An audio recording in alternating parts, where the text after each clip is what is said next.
Andrew McCART, IFL TV, proudly sponsored by Everlast. I'm here with one of the best to ever do it, Mr. Roy Jones Jr. Roy, we're here in Dubai, major event here, but first and foremost, how's things with you? I don't know, I'm just taking it easy, enjoying myself. You know me, I always have a great time when there's fighters in the room, so I enjoy it myself. Kombatchain, you were there, you were part of the panel, you had your little talk about it. You talked about these young fighters coming through and how they need to invest in their wealth, how they need to invest in themselves. What can Kombatchain do for these young fighters coming through? It can change their whole life, it can change their careers, because every young fighter starts somewhere. And what it also do, the part that I didn't mention was, in order to sell to your hometown people, you have to build character. Because if people don't think much of you in your hometown, they're not going to support you. But if they think a lot of you, then they want you to be their representative, because you represent all of them when you go challenge the world. So whether you conquer the world or you fail at conquering the world, if they love you, look at Ricky and Campbell Hatton. If they love you like they love Ricky Hatton, they still come to support Campbell Hatton. You understand me? So if you can be loved by your people early, Campbell Hatton can make so much more money doing this than he can't even fight. So by the time he gets to where it's time for him to take a risk or take a gamble, money-wise, because Kombatchain is not a gamble. It's just a gamble on whether he win or lose. He already won with Kombatchain. He ain't got a gamble. Kombatchain is talking about more than just like insurance for the fighters and helping the fighters get sponsorship and stuff like that to further their career. But there's also these investments in NFTs and coins and stuff like that. For you, Roy, I hope you don't mind me saying you've got an older head on your shoulders. Do you understand all these NFTs and stuff like that? I don't fully understand them, but I'm starting to understand them better. Every day I learn a little bit more, and the whole code, the whole thing to it is you have to jump in to learn. So you jump right in, you start learning about it, and you learn that the fact that you can sell moments. And selling moments mean a lot, because those moments don't get relived, but they can be resold now. And every time they're resold, you benefit from them. That's saying more than enough right there. If Kombatchain was man, you had so many magical moments in your career. Imagine if Kombatchain was here when you were a young fighter coming through. Dude, I would probably be the super heavyweight champ of the world, because I'd have won every division. I'd probably still coming back, beating people up now, because why not? I mean, what was the biggest takeaway you took away from this today? I mean, there wasn't just you talking, there was other Eddie Hearn and all these big names in boxing was talking. What was the biggest takeaway for you? The biggest takeaway for me is that now, with Kombatchain, a fighter can stand on his own 2 feet, make his own decisions, make his own choices. He can become his own boss. And by being your own boss, it helps you better navigate through your career. Well, I know you've got a good chat with my good friend Coogan for the channel the other day there, but I want to get your thoughts on this. Now, I saw Usyk, he was here today, another big name in the sport of boxing. He said that he would welcome Canelo up at cruiserweight to have a fight with him.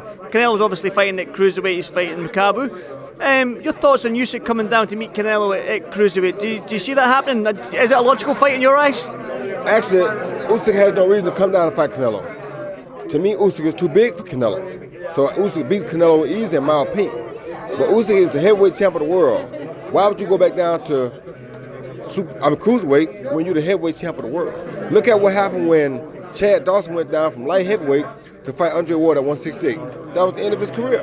Why would you do that to yourself when you got Tyson Furies, you got Deontay Wilders, you got Anthony Joshua again, you got Andrew, you got so many big guys who are in the weight class that you are a champion at right now, that it makes no sense unless it's way more money you're going to make fighting than these guys, which is not, because you versus Fury right now is probably one of the biggest fights on the planet. You versus Joshua again is also a big fight.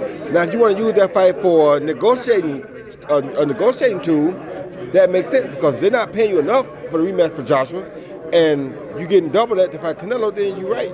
Maybe you should go down and fight Canelo. But if it ain't that, I think it's all about a business decision. If it's more money you're going to make fight anybody else, a double, then okay. But why would you sacrifice or gamble on the chance of getting beat because you lost the weight when all you got to do is stay where you at and dominate?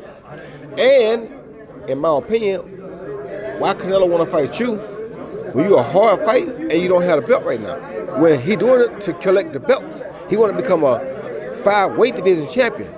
You're a heavyweight champ. You're not a cruiserweight champ. So y'all fight at cruiserweight, there's no belt at stake. I think the comments were just tongue-in-cheek, so to speak, just a little bit of fun from Usyk. I don't really know, but I mean, like I said, he probably using it for a negotiating tool, because they're probably not paying what he wants for the Joshua fight, so he's right. If I can make a Canelo fight and make double or triple the money, why would I not? I mean, it makes sense. So he may not be just waffling. He might be for real. It may not be just waffling. You know what I mean? It may be real. I've got to ask, we had Josh Taylor here, Regis Prograis, who gave him a good fight in the World Boxing Super Series. Terence Crawford here as well, the last undisputed champion at 140 before Josh. When they three got together, there was a lot of talk, and will I fight you? I want the rematch and stuff like that. The chat between the three of them was fun to watch. I don't know if you've noticed that, but for these young kids as well, for these young fighters, when they're in the same room together, it can boil over, but they seem to hold their own.